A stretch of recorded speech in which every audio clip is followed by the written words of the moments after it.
Magic the Gathering made $200 million in one single calendar day this year selling Final Fantasy. But what does that mean, and what can we learn from this for the future of Magic? Well, let's knock out the obvious big stuff first. Number one, Universes Beyond is clearly here to stay. It would take a lot of failure for Universes Beyond to not represent the future of Magic at this point. The exact $200 million in a day quote that's being referenced here is from Chris Cox, delivered to the investors and shareholders on the Q2 earnings call. The quote reads, "In terms of Final Fantasy and how it met expectations, I'll give you a comparison between two of our biggest Universes Beyond sets. Lord of the Rings took 6 months to deliver $200 million of revenue. Final Fantasy took 1 day. And we left demand on the table, so we couldn't produce enough. I think we increased production runs on it 4 times pre-release. It was substantially by many, many very high double-digit percentages ahead of any other production run we've ever done." It's very interesting to me that Lord of the Rings was this much less successful than Final Fantasy, because Lord of the Rings is that classic fantasy set: wizards, goblins, orcs, staffs, spells, all that sort of stuff, right? It's the stuff that Tolkien sort of came up with that almost inspired what Magic eventually became, right?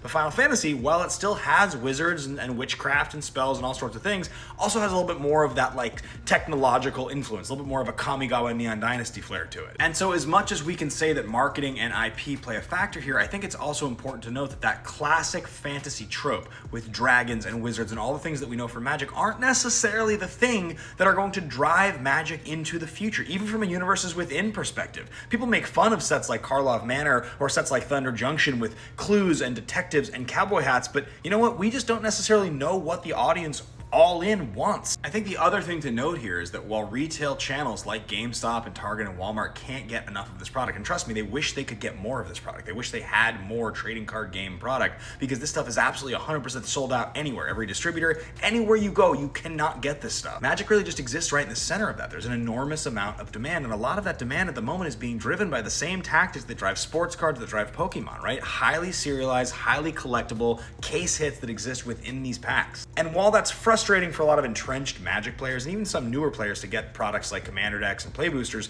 that are selling out left and right, it's also bringing in an enormous number of people, right? It's bringing a lot of visibility to Magic, because ultimately collectability drives more players to want to buy things than the complex game mechanics that make Magic so great. And so really the biggest lesson that $200 million of sales in a day is teaching us is that Magic is exploding at the moment. Do you really think that level of sales traffic is not going to increase visibility on Edge of Eternities? Do we really think all the players that get into the game on Avatar and Spider-Man aren't more inclined to want to buy Lorwyn product when it releases next year? Of course they are. There's that many more people who have become familiar with the world's best game. This $200 million in a day claim tells us one thing more than anything, and that's that Magic is in its current most explosive growth period ever the game has ever experienced. And it's really just getting started.